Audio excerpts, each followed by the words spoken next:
안녕하십니까. 정헬기업연구소의 서진호 본부장입니다.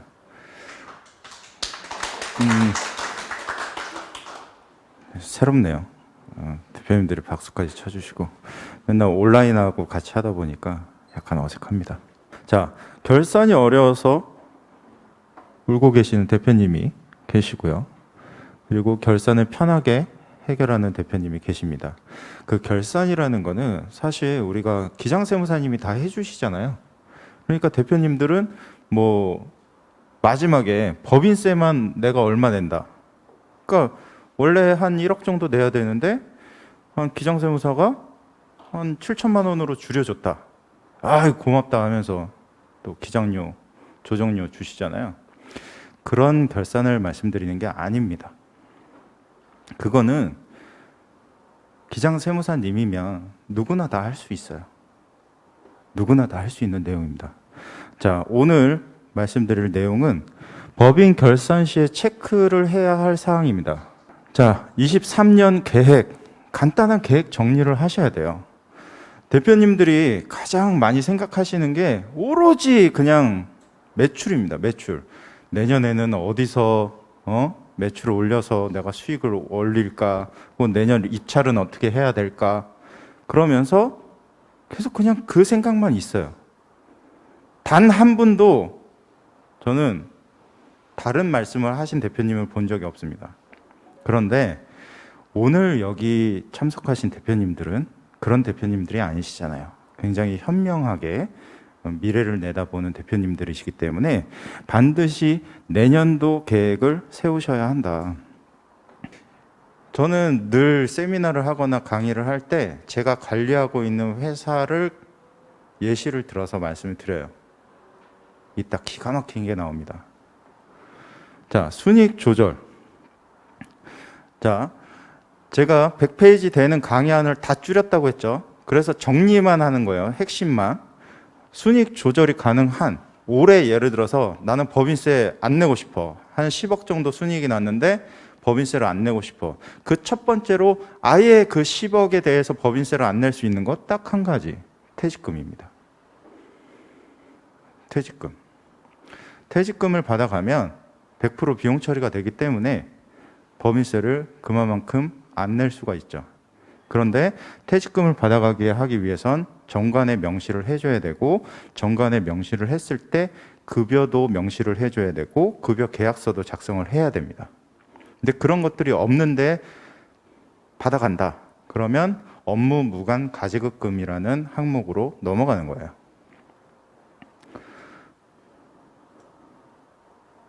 짠. 자, 재고 조정. 이거는 실무를 하고 계시는 분들은 다 아실 거예요. 올해 다 팔았는데 재고가 있다라고 재고를 또 잡는 거죠. 매입을 잡는 거예요. 그래서 재고를 많이 있다. 우리가 매출은 많았지만 매입을 많이 해서 재고가 많이 쌓여 있어 라고 해서 순이익을 조절을 하는 거예요. 근데 이 조절은 나중에 언젠가는 내야 되는 세금이에요. 당장 올해 안 내는 것 뿐이고 내년, 내후년 혹은 폐업할 때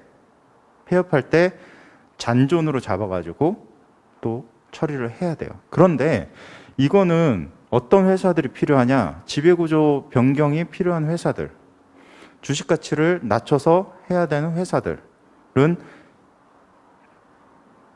굉장히 필요한 겁니다. 자, 그리고 우리 외부에서 많이 하고 있는 금융상품 등의 비용 처리. 그리고 또 하나가 있습니다. 뭘까요? 지금 여기 듣고 계신 대표님들 다 알고 계시는 거예요. 비용 처리. 순이익을 조절하는데 비용 처리할 수 있는 거 한 가지 더. 자, 우리 오늘 아까 다 들었던 내용입니다. 그쵸? 정답입니다. 그리고 사내근로복지기금에서는 돈을 받지 않습니까? 돈을 받았을 때 세금이 따로 없다. 자, 부채 비율. 이거 참 할 말이 많습니다. 부채 비율이 뭐죠? 그쵸. 네, 다 머릿속에 생각하고 계시죠? 네. 부채 비율은 내가 가지고 있는 자본 대비해서 내가 빌린 돈이 얼마나 많냐. 쉽게 설명드리면. 자, 부채 비율이 높으면 좋을까요? 낮으면 좋을까요? 그쵸. 야, 이렇게 쉬운 건 대답을 잘 하시는구나. 그쵸. 낮으면 좋아요. 자, 건설업 평균 부채 비율입니다. 평균. 요거 한국은행 가면 다 나옵니다, 자료. 네. 여기 보시면 뭐 전문 건설이죠. 실내 건축 뭐 69%, 그리고 요 입찰을 할 때는 유동 비율도 봐요. 그리고 종건. 그래서 종합건설 입찰할 때는 부채 비율 92.27%가 평균이다 라는 겁니다. 근데 이거는 사실 건설업 아닌 대표님들은 관심도 없을 거잖아요. 이 부채 비율에 대해서.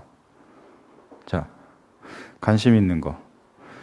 업종별 융자 제한 부채 비율이라는 게 있습니다. 이거는 정책자금 관련된 부채 비율이에요. 그래서 업종별로 이런 실 사례가 있더라. 여기서 중요하게 생각을 하셔야 되는 건 뭐냐면, 우리 회사가 어떠한 방법으로 법인세를 줄인다거나 혹은 잉여금을 줄이기 위해서 어떠한 행위를 하더라도 그냥 막 하면 안 된다라는 거예요. 정확한 전략이 필요하다. 실제 여기는 제가 처음부터 도움을 드렸던 회사입니다. 법인을 설립을 했어요. 법인을 설립을 했는데 법인 운영 자금이 부족한 거예요. 대부분 처음에는 운영 자금 부족합니다. 그래서 2교시에 그런 여러 가지 자금에 대해서 강의를 했던 거가, 법인 운영 자금이 부족하니까 어떻게 하겠어요? 신규 법인은 또 대출도 잘 안 돼요. 그래서 대표님이 개인 대출을 받은 거죠. 대표님이 다행히 신용도가 좋았어요. 대출을 받아서 뭘 했을까요? 당연히 법인에다가 가수금, 돈을 넣은 거예요. 빌려준 거죠. 그리고 법인을 운영을 합니다. 그런데 마침 때가 온 거예요. 건물을 살 수 있는 기회가 왔어요. 그래서 건물을 삽니다. 여기 이제 법인 가수금 넣어서 운영하다가 요거 플러스 대출 받아서 건물을 사고, 와 했는데 건물 취등록세 또 내고, 그러니까 또 법인 운영 자금이 부족하고, 계속 이 사이클로 돌아가는 거예요. 그래서 어떻게 돼 있었냐면, 여기는 부채 16억 9천만 원, 그리고 자본이 1억 700만 원이었어요. 그래서 부채 비율이 1579%, 그리고 가수금 3억 6천 들어간 거예요. 그래서 대표님한테 물어봤더니, 아니, 법인에서 대출이 안 되니까 계속 이렇게 운영을 했다. 어쩔 수가 없었다. 그래서 대표님, 어쩔 수 있게 만들어 드리겠습니다 라고 해서 마침 법인이 한 3년 정도 다 됐을 때였어요. 다행히. 그래서 제가 개선을 해드렸어요. 이 가수금 들어간 거, 법인을 운영해야 되는데 법인 자금이 없으니까 이 가수금을 다시 돌려받지 못하는 거예요. 법인에서. 돈이 있어도 이 돈을 내가 다시 돌려받으면 운영이 안 돼요. 그러니까 결국에는 출자 전환이라는 걸 통해서 자본금으로 전환을 시키는, 주식을 발행을 하는 행위를 한 겁니다. 그래서 1579%에서 개선 후에 부채는 여기서 3억 6천이 빠지죠. 여기서 3억 6천이 부채였으니까 빠지고, 그 3억 6천이 어디로 가냐? 자본으로 넘어가죠. 그래서 부채 비율이 284%. 그래서 재무 구조를 개선하고 법인에서 은행 대출을 도전할 수 있는, 네, 순간에 만든 겁니다. 그리고 동일 사유로 2회 이상 적발 시에 보유 면허 취소. 네.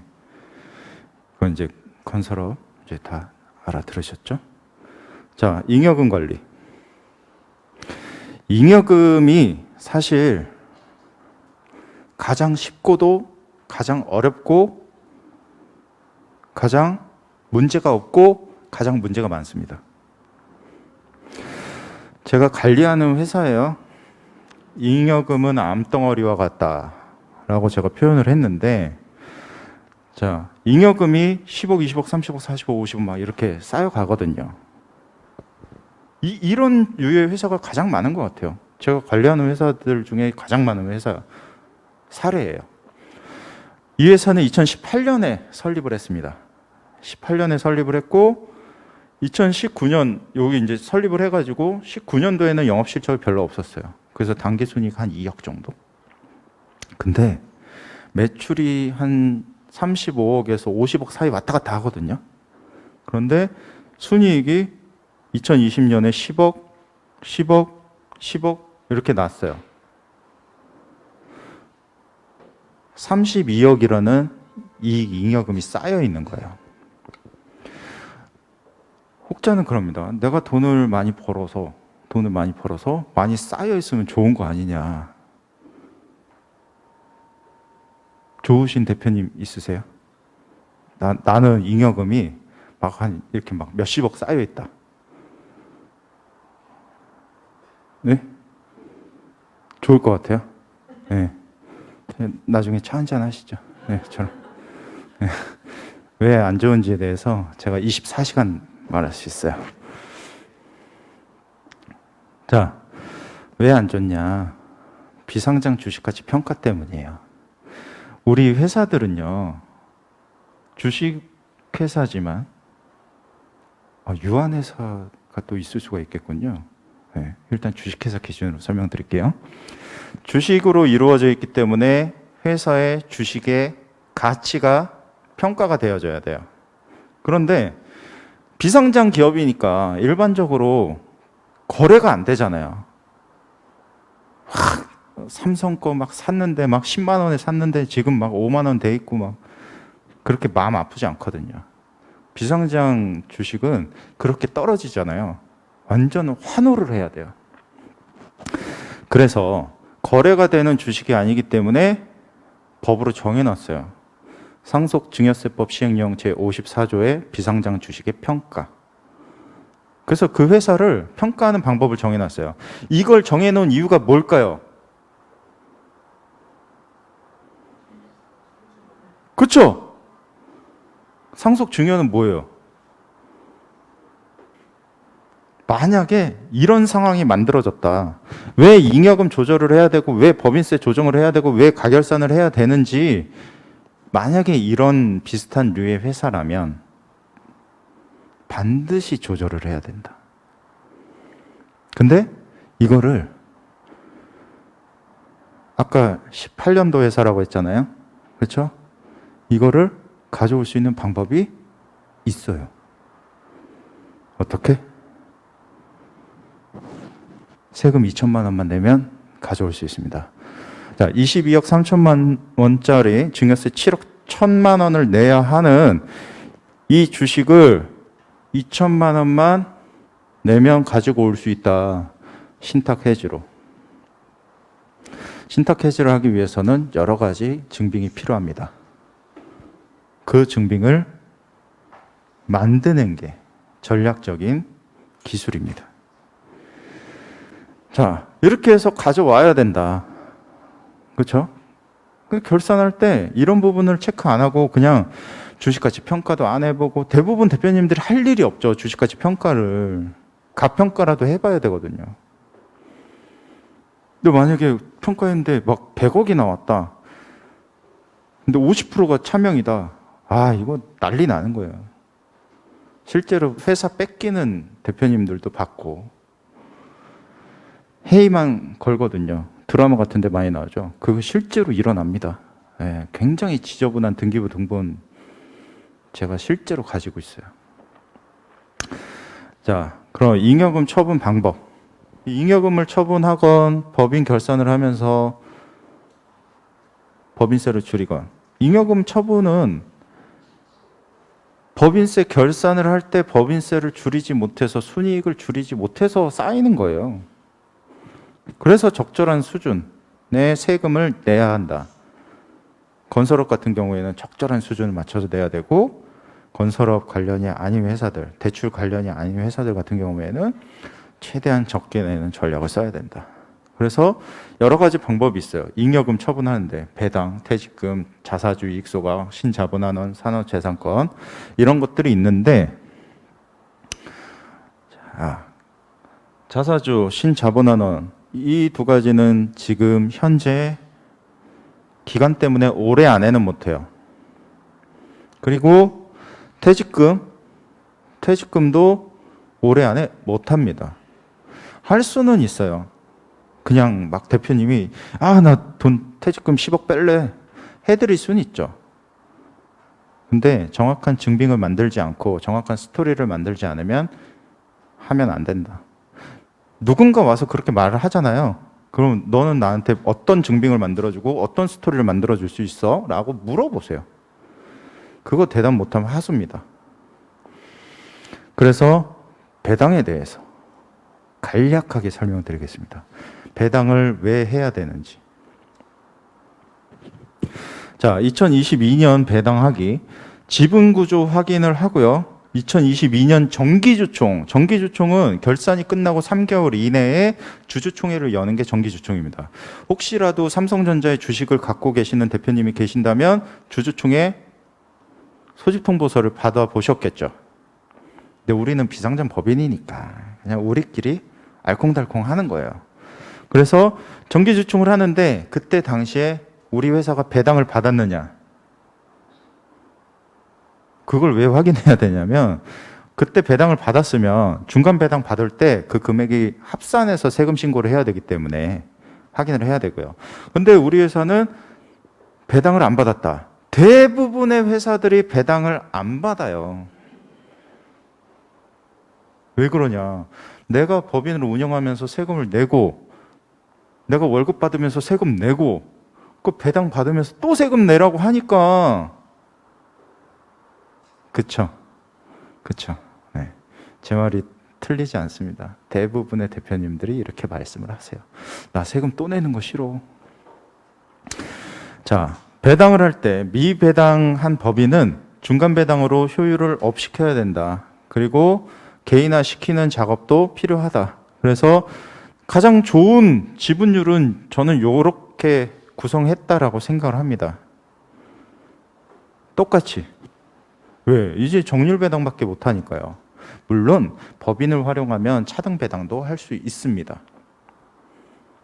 아까 가수금 출자 전환에 대해서 설명을 드렸죠. 왜 처리를 해야 되는지. 근데 건설업도 마찬가지고 부실자산 마찬가지고, 아까 1교시에 했던 가압승계 증여특례 관련해서도 가지급금은 업무 무관 자산이에요. 그래서 처리를 해야 됩니다. 아니면 내가 가지급금을 다 처리 못하면 인정이자라도 처리를 해야 됩니다. 법인 입장에서는 돈을 빌려준 거예요. 사실 대표님이 그냥 가져가서 쓴 거죠. 그렇기 때문에 법인에서 이자를 받아야 되기 때문에 또 이자 소득이 늘어나요. 그럼 괜히 쓸데없이 법인세를 더 내는 거예요. 이자가 그만큼 받으니까. 그렇죠? 근데 대표님들이 그 이자를 현금으로 법인에다가 넣을까요? 넣는 대표님 계세요? 현금으로? 저는 4,600회 상담을 하면서 인정이자를 넣는 대표님 딱 2분 봤어요. 실제로 넣으시더라고요. 안 넣어요. 안 넣으니까 그게 또 상여 처분돼요.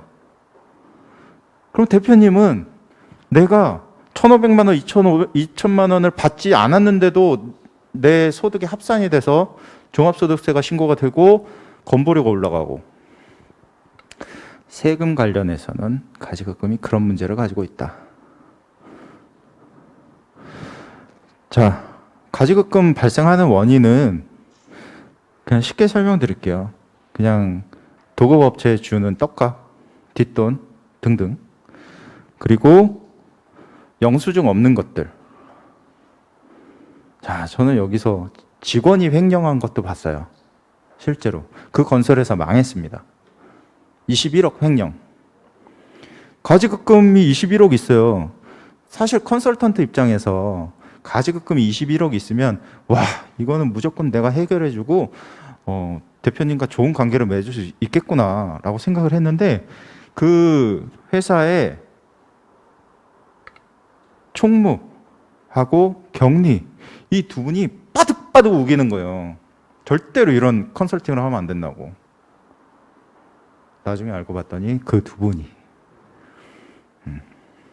그런 게 있고 자본금 증자를 해야 되는 대표님들 아까 말씀하셨잖아요. 그 건설업도 관련해서 또 면허를 하나 더 넣어야 되는데 돈이 없네. 야 잠깐 빌려줘봐라고 해서 넣었다가 다시 빼가지고 갚어. 그러면 가지급금이 생기는 거예요. 그리고 요거 제일 많은 거 대표 이사님의 개인적인 사용 이게 가장 많은 게 뭐냐면 골프. 최근에 가지급금 한 4억 정도 있는 대표님 만나뵀는데 아니 자기는 돈을 가져다 쓴 적도 없다. 나는 없다고. 대표님 골프 치시죠? 치죠. 얼마 치세요? 그러니까 일주일에 2번 정도 필드 나간대요. 그게 다 가지급금 잡히는 거예요. 왜 그 법인 카드로 써요, 그거를. 개인이. 물론 접대라고 생각을 하시죠. 대표님은. 모르니까. 그러니까 이게 몰라서 그런 거예요. 정보의 부재. 그런데 하나 더 있습니다. 가지급금 발생하는 거. 상속. 자, 우리 대표님들께서 지금은 굉장히 건강하고 웃음도 많으시고 하시지만 내가 가지급금이 한 10억 정도 있는 상태에서 언놈이 와서 나를 죽였다. 그러면 그 10억 내 사랑하는 자녀에게 그대로 상속이 되는 겁니다. 가지급금 상속 따로, 주식에 대한 상속 따로, 세금은 합산. 미치는 거예요. 그런 대표님이 실제로 계세요. 부산에. 자, 대표님들이 크게 착각하고 있는 게 있어요. 갚지 않고 회사를 없앤다? 이거 나중에 다 상해 처리되고요. 다른 계정으로 잠깐 숨길 수는 있어요. 매출채권이나 재고로 숨길 수는 있는데 그거 어차피 다 드러나요. 국세청에서는 다 알고 있죠. 그리고 인정이자에 대한 법인세만 내는 거 아니냐? 아니요. 아까 말씀드렸죠. 내가 개인적으로 소득세도 잡힌다고. 거기에다가 상속증여세까지 더하기 되죠. 그리고 나 법인에서 이익이 없어가지고 이자 받아도 마이너스야. 그럼 법인은 하지 말아야지. 이자 받아도 마이너스인데. 그래서 여러 가지 세금이 붙는다. 자, 가지급금 정리할 때 무작정 하면 안 된다라는 거예요. 가지급금이 내가 발생을 시켰는데 와이프한테 이익소각으로 돈 빼가지고 갚았다가 문제가 되는 경우. 그리고 퇴직금으로 처리했다가 당기순이익 마이너스 돼서 입찰을 못하는 경우. 그렇죠? 그리고 자사주 할 때 취득 절차 위반한 경우. 그리고 퇴직금 정산하는데 주주총회를 거치지 않은 경우. 그리고 개인 부동산을 내가 법인에다가 넣어서 갚았는데 나중에 증여특례를 받으러 가봤더니 업무 무관자산이 돼서 불이익을 받는 경우. 그리고 급여, 그런 전략 싫어. 나 세금 많이 내도 돼. 그래서 막 급여를 막 5억까지 올려가지고 2억 5천만 원 세금 내고. 그리고 여러 가지 탈법적으로 정리했다가 세무조사를 맡게 되는 경우가 있습니다. 그래서 이런 부분들이 오늘 간단하게 핵심으로 좀 정리해서 말씀을 드렸고요. 지금 오늘 강의를 들으신 1강, 2강, 3강 들으신 대표님들은 이제 혼자가 아닙니다. 네, 혼자 서 있지 마세요. 대표님 절세에 한 줄기 빛이 되어드리겠습니다. 자, 최고의 전문가가 대표님 곁에 있습니다. 안전한 절세 비법을 선사합니다. 대표님 회사에 맞는 최적의 전문가의 솔루션을 받으실 수 있습니다. 오직 경험에 의한 노하우를 문제를 해결해 드리겠습니다. 자, 지금 바로 실력을 보여드리겠습니다. 자, 오늘 1강, 2강, 3강 들으시느라고 많이 고생하셨고요. 마지막 시간 강의인데도 그래도 적극적으로 또 들어주시고 이렇게 경청해 주셔서 너무 감사드립니다. 도움이 필요한 대표님들 계시면 뒤에 저희 또 전문가분들 계시니까 상담 한번 받아보시기 바라겠고요. 오늘 세미나 참석해 주셔서 너무 감사드립니다. 저는 3강 강의를 맡았던 정헬기업연구소의 서진우 본부장이었습니다. 감사합니다.